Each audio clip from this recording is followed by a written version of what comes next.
Coucou les mignons, coucou les mignonnes. J'espère que vous allez bien tous. Aujourd'hui on se retrouve à nouveau, il y en a qui vont en avoir marre, pour une vidéo organisation bien-être.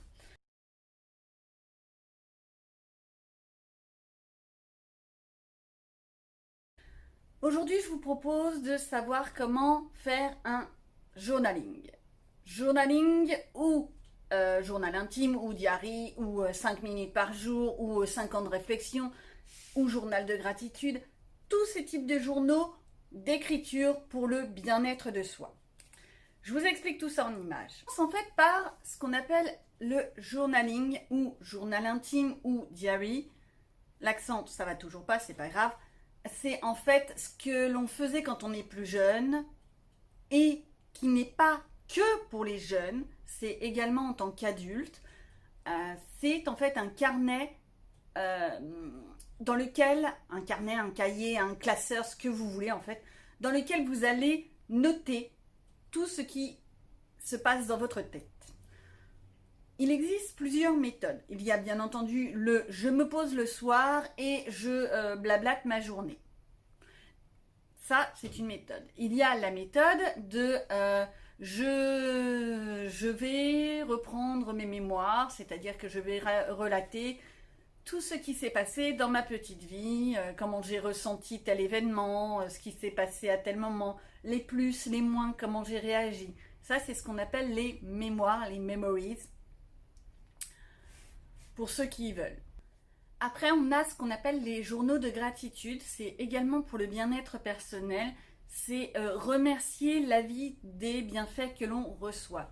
C'est-à-dire que vous allez commencer tous les jours à trouver 3 choses, 3, 5, 1, c'est vous qui voyez, hein, vous vous donnez votre plan personnel. Des choses pour lesquelles vous remerciez la vie.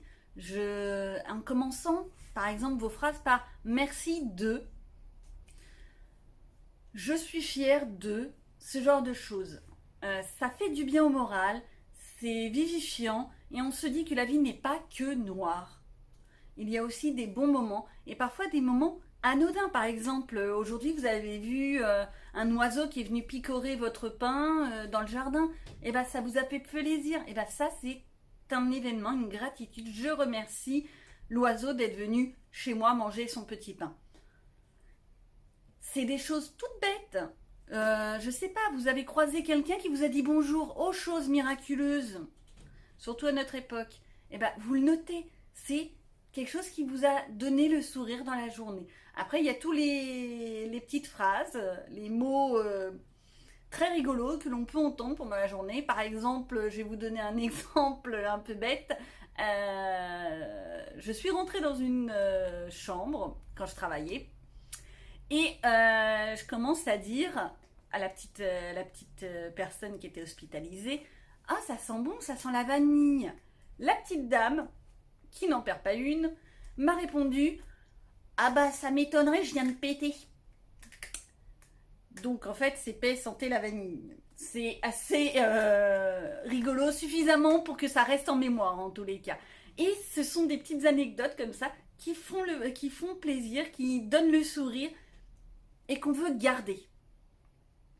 Et c'est ça, en fait, un journal de gratitude, un journal de fierté, les memories, etc. Tout ça, en fait, c'est prendre les moments de la journée, les plus ou les moins, les écrire et en ressortir plus forte. Ça peut être aussi un bon défouloir quand vous avez passé une journée très très pénible. Vous écrivez, clac, clac, clac, clac, et vous vous défoulez. Maintenant, on est tous pareils. Comment commencer ? Personnellement, j'ai décidé de faire mon journaling ou journal intime dans ce joli petit carnet tout beau, tout bien. Oh, qu'il est beau. Enfin, moi, je le trouve magnifique. Bref, cet effet bois, j'adore. Mais je suis comme tout le monde. Étant donné qu'il est beau, je n'arrive pas à l'entamer. Alors déjà, première chose, pour entamer un carnet, qu'est-ce qu'il faut faire ? Il faudrait déjà enlever cette petite feuille. Hop là, ça c'est fait. Ensuite, ce que j'ai remarqué, c'est qu'on n'arrivait jamais à entamer notre journal tout de suite à la première page. Donc, la page de garde, ça, on peut la laisser blanc, sauf si vous voulez la décorer, c'est vous qui voyez. Mais on n'arrive jamais à commencer notre journal tout de suite à la première page qui est alignée. Donc, si vous n'arrivez pas, eh ben, vous commencez à la deuxième. Et vous attaquez. Alors, vous attaquez comment? Vous pouvez attaquer par les formules habituelles. Cher journal, aujourd'hui, c'est une possibilité. Ou vous adressez à quelqu'un, comme dans une lettre. Je te raconte ma journée, il s'est passé ceci, il s'est passé cela. Ça peut être une solution. On ne sait jamais comment commencer. En fait, faut pas vous inquiéter, faut pas vous torturer la tête pour savoir comment commencer, faut vous lâcher. Si vous voulez faire une liste, eh ben vous faites une liste. Mais si le but c'est de vous défouler, de lâcher prise et d'évacuer en fait tout ce qui peut vous tournicoter dans la tête et qui va vous gêner toute la nuit. Parce qu'on est, pour les 3/4 du public qui me regarde, on est des femmes et les femmes, ça réfléchit un peu trop. Mais on procrastine. J'ai réussi à le dire. Et on le fait trop, beaucoup trop. Donc on va angoisser pour des trucs bénins, tout petits, tout rikiki, par exemple. Ah, aïe, aïe, aïe, aïe, mon lave-vaisselle, il n'a pas voulu démarrer. Oui, mais enfin, si tu appuies sur le bouton, c'est mieux. Voilà. C'est le genre de choses où parfois on a besoin de le dire. Il s'est passé des misères dans votre travail, vous ne savez pas comment faire, comment réagir, vous avez juste envie d'en retourner une à votre collègue. On va l'éviter. Je précise que ça peut être une raison de licenciement quand même, mais au moins là-dedans vous pouvez vous défouler. Personne ne le lira, c'est pour vous. Donc même si c'est bourré de fautes, même si c'est mal écrit, même si c'est pas beau, on vous demande pas de faire de l'esthétique.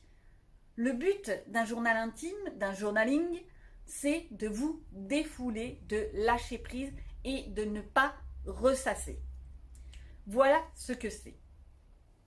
Sinon, il existe plusieurs autres types de journaux. Vous pouvez donc le créer vous-même, on est bien d'accord, mais vous pouvez également utiliser des journaux qui existent déjà. Il existe plusieurs types de journaux. Des journaux de gratitude, le 5 minutes par jour, je vous mets la petite photo, où c'est déjà préimprimé. On le trouve sur Amazon, il faut que je vous mette le lien. On le trouve sur Amazon et c'est pas si cher que ça. Et si ça peut vous aider pour vous inciter à vous faire du bien, n'hésitez pas. Alors, il y a les 5 minutes par jour, il y a les 3 jours. Je dis des bêtises. Les 3 pages par jour, c'est-à-dire vous vous asseyez, vous vous posez, et pareil, dans un petit cahier, je reviens avec mes histoires de cahier, vous écrivez tout ce qui vous vient en tête sur 3 pages. Après, ça dépend si vous écrivez gros ou pas. Si vous écrivez petit comme moi, que ça ressemble à des pattes de mouche et que personne ne peut vous relire, ça risque de faire beaucoup. Mais vous vous défoulez. Et si vous n'y arrivez pas, vous écrivez « je n'ai rien à écrire ». Et tout ça sur une tartine. Votre cerveau est tellement bien fait qu'au bout d'un moment, il en aura marre d'écrire « je n'ai rien à écrire » et vous allez embrayer sur quelque chose d'autre. Ce qui n'est pas plus mal, c'est le but du jeu, c'est de lâcher. Et parfois, on a même des idées en faisant ça. Parce qu'à force de lâcher prise, on oublie, on met de côté tout ce qui nous perturbe et on trouve des idées, des concepts, tiens, bah en fait, si je faisais ça comme ça, je serais moins embêtée et j'aurais moins de problèmes. Et donc, je ne serais pas en train de gratter 3 pages sur le fait que j'arrive pas à fermer mon placard. Un truc bête. C'est sûr que si vous déplacez vos chaussures, que vous les rangez, vous pourrez fermer le placard. Voilà. Je donne beaucoup des exemples, des exemples très bêtes, mais au moins si ça peut vous faire rire, laissons-nous aller. Donc voilà, après il existe également les 5 ans de réflexion. J'ai trouvé le concept génialissime. C'est-à-dire, c'est un gros pavé quand même. Hein. C'est un, pas très grand, format à peu près A6, mais dans lequel il y a donc les 365 jours, 366, pour certaines années. Qui sont déjà pré-imprimés. Et tous les ans, vous allez mettre une petite phrase. Mais on a en fait une évolution. Et c'est ça qui est beau. C'est de voir l'évolution. Parce qu'après ces 5 ans, vous pouvez très bien reprendre votre petit carnet et vous rendre compte de l'évolution. Ce qui s'est passé pendant ces 5 ans. Comment vous avez évolué dans votre petite tête. Est-ce qu'au début, vous étiez complètement... Et à la fin... Je m'en fiche, tout va bien dans le meilleur des mondes. Voilà. Vous voyez votre évolution et le concept est génial. Bien entendu, si vous ne voulez pas l'acheter, vous pouvez très bien le créer vous-même. Il suffit simplement en fait de reprendre, hop là, lui, oh je l'aime lui, et de faire une page par jour, de diviser votre petite page en 5, en 3, en 4, en 10 si ça vous tente, et de voir votre évolution. Vous mettez un blabla. Vous pouvez également le faire sur Internet. Il existe pas mal d'applications un peu dans ce principe-là. Personnellement, je préfère le papier, mais chacun ses choix. Voilà pour aujourd'hui, j'espère que cette vidéo vous aura plu, que vous aurez trouvé des petites idées. Qui sait, peut-être que tout mon blabla vous aura été utile. N'hésitez pas à commenter, abonnez-vous. Le petit pouce, c'est toujours bien pour mon petit cœur. Et à bientôt!